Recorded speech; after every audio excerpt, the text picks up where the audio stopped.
오늘은 우리 누가복음 3장 1절부터 6절까지 읽습니다.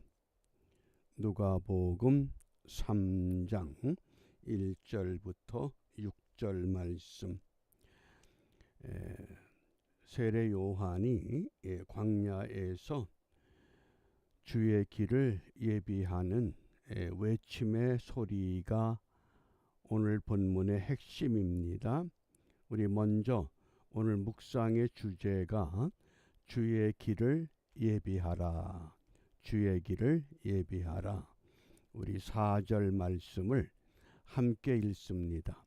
선지자 이사야의 책에 쓴 바 광야에 외치는 자의 소리가 있어 가로되 너희는 주의 길을 예비하라. 그의 첩경을 평탄케 하라. 아멘. 어디에서? 광야에서. 어떻게 주의 길을 예비하는가? 외치는 자의 소리라고 하는 것. 이 말씀은 선지자 이사야의 예언을 인용한 말씀입니다. 이사야 40장 3절입니다. 외치는 자의 소리여 가로되 너희는 광야에서 여호와의 길을 예비하라. 사막에서 우리 하나님의 대로를 평탄케 하라. 예수님 당시에 세 종류의 분파가 있습니다. 첫 번째가 바리새파, 두 번째가 사두개파, 그리고 세 번째가 에세네파입니다. 세례 요한은 에세네파에 속한 사람이었습니다. 그 에세네파들이 함께 모여서 생활하던 공동체를 쿰난 공동체. 이 이사야 40장 3절 말씀이 쿰난 공동체의 생활의 근거가 되는 말씀입니다. 외치는 자의 소리여 가로되 너희는 광야에서. 바리새파와 사두개파들은 메시아를 기다리지만은 광야가 아니라 도시에서 모여 살면서 당시 로마의 권력과 긴밀한 유대 관계를 갖고 메시아를 기다립니다. 그러나 이 에세네파 쿰난 공동체는 우리는 저들과 상종할 수 없다. 그리고 도시를 떠나서 마을을 떠나서 빈들 광야로 나갔습니다. 그곳에 모여서 생활을 하게 될 때 의식주 문제가 심각합니다. 그러니 자연스럽게 세례 요한은 낙타 가죽으로 옷을 만들어 입을 수밖에 없었고, 또 들에 있는 메뚜기, 또 석청, 이런 것이 그들의 음식이 되었다고 하는 겁니다. 그러면서 우리는 세상과 결탁하지 않고 순수하게, 정말 진실하게 메시아를 기다린다. 그것이 에세네파요 쿰난 공동체 생활의 특징이었습니다. 근데 어디에 가느냐? 광야에서. 이 광야라는 히브리 단어가 미드바르, 이 단어를 기억해 주시기 바랍니다. 그리고 광야에서 그럼 어떻게 사느냐? 말씀으로 삽니다. 다바르. 미드바르와 다바르는 아주 밀접한 관계가 있습니다. 이미 이스라엘 백성들이 애굽에서 나올 때 그들이 광야 미드바르에서 40년을 살았습니다. 어떻게 살았습니까? 다바르에 의해서 하나님이 만나를 내려주시고 메추라기를 내려주시고 그들의 의복이 헤어지지 않게 하시고 신발이 닳지 않게 하시고, 그게 뭡니까? 말씀입니다. 그러니까 에세네파가 이 미드바르 광야에서 전적으로 말씀만 의지하고 살았던 그런 생활. 그래서 이 광야, 미드바르, 말씀, 다바르, 이게 밀접한 관계를 갖습니다. 오늘 우리가 사는 이 세상을 우리가 광야와 같은 세상, 이렇게도 표현합니다. 광야는 아니지만 우리가 광야 같은 세상이다. 이런 광야 같은 세상에 우리가 어떻게 살아야 되느냐. 그 인도의 그 캐리라고 하는 그 교육자, 이 캐리 여사가 현대인의 정신적인 세 가지 죄를 지적했습니다. 현대인들이 세 가지 정신적인 죄를 짓고 있다. 그 첫 번째가 모르면서 배우지 않는 것. 모르면서 배우지 않는 것. 두 번째는 알면서도 가르치지 않는 것.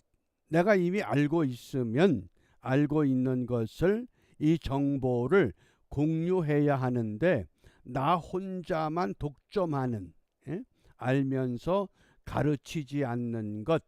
그 다음 세 번째가 할 수 있으면서도 하지 않는 것. 할 수 있는 능력이 있는데도 하지 않는 것. 이것이 현대인들이 안고 있는 이 세 가지 정신적인 죄라고 지적을 합니다.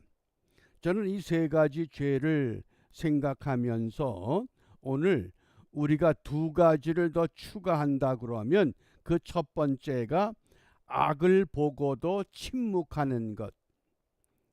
세상이 잘못되고 있고 우리의 현실이 잘못된 것들이 득세하고 있고 잘못된 언론과 잘못된 방송이 사람들을 미혹을 해도 그걸 보고도 침묵하고 있다고 하는 것. 하나님의 교회와 하나님의 사람들이 이것을 보고 침묵한다고 하는 건 이건 큰 죄악 가운데 하나다. 그런데 왜 이런 현상이 일어나느냐?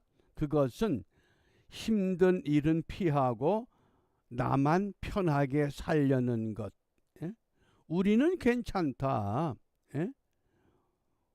우리는 이 조직만 있으면, 이런 것들이 오늘 우리가 우리의 삶을 혼돈스럽게 합니다. 광야가 왜 힘듭니까? 광야라고 하는 것은 길이 없습니다. 우리가 사막을 걸어보면 사막의 길에 누군가 앞에 걸어가면 앞에 걸어간 사람의 발자국이 분명히 선명하게 보입니다. 그런데 참 이상하죠? 모래바람이 한번 스치고 지나가면 발자국이 다 없어집니다. 누가 지나갔는지를 모릅니다. 그게 광야입니다. 그게 사막입니다. 그렇기 때문에 광야에서는 길을 잃어버릴 수밖에 없습니다. 방향과 목적이 분명하지 않으면 길을 잃어버립니다. 그 다음에 광야는 어떤 곳입니까? 마실 물이 없고 식량이 없는 절망적인 그런 현실입니다. 길을 잃어버리고 식량과 물이 없습니다.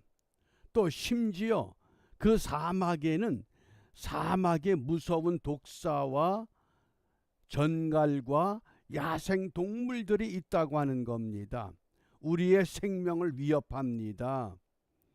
또 낮에는 해가 너무 뜨거워서 일사병으로, 밤에는 또 너무 기온차가 심해서 월사병으로, 그렇기 때문에 하나님께서 말씀이 되어서 하나님의 백성들을 광야에서 구름기둥으로 불기둥으로 40년을 이끌어 가셨습니다. 그러면 오늘 이 혼탁한 이 시대에 이 광야에서 우리를 이끌고 있는 것이 무엇이냐? 무엇에 이끌림을 받습니까? 유튜브, 페이스북, 카톡? 그것이 우리를 이끌 수 없습니다. 왜? 정확한 것들이 아니기 때문에. 정말 오늘 이 시대에 우리가 악을 보고도 침묵하지 않고 요한처럼 광야에서 외칠 수 있는 소리, 먹을 것이 없고 마실 것이 없는 불편한 그 광야에서 낙타 가죽으로 옷을 입고 메뚜기와 석청을 먹을 망정 편하게 살지 않겠다. 주님이 가신 그 길을 우리가 가야 되겠다. 그런 각오 없이는 주의 길을 예비하고 준비하지 못한다고 하는 겁니다. 그러므로 우리가 이 아침에 무엇을 기도해야 되느냐? 악에게 지지 말고 선으로 악을 이길 수 있는 믿음을 우리가 회복해야 합니다.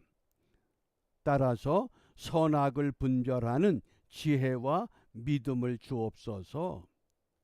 이런 지혜와 믿음은 어떻게 우리에게 회복되느냐? 하나님의 말씀, 생명의 말씀을 경험하면 됩니다. 내가 말씀대로 살았더니 하나님이 나를 도와주신다, 나를 지켜주신다, 우리를 이끌어주신다.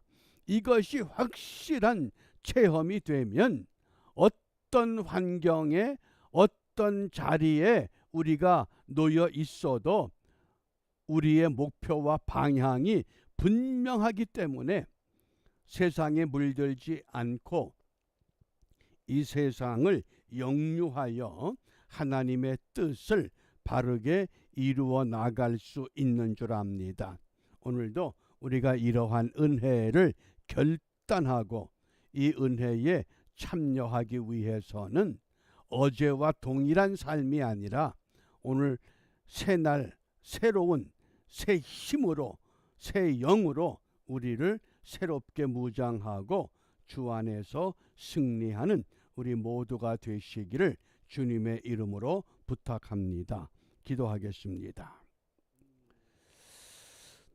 은혜로우신 아버지 하나님, 그 옛날 광야의 요한을 통해서 주의 길을 예비하도록 이끌어 주셨던 것처럼 오늘날도 이 땅에 주의 백성들을 통해 다시 오실 주님을 예비하며 준비하도록 우리를 깨우쳐 주심을 감사합니다.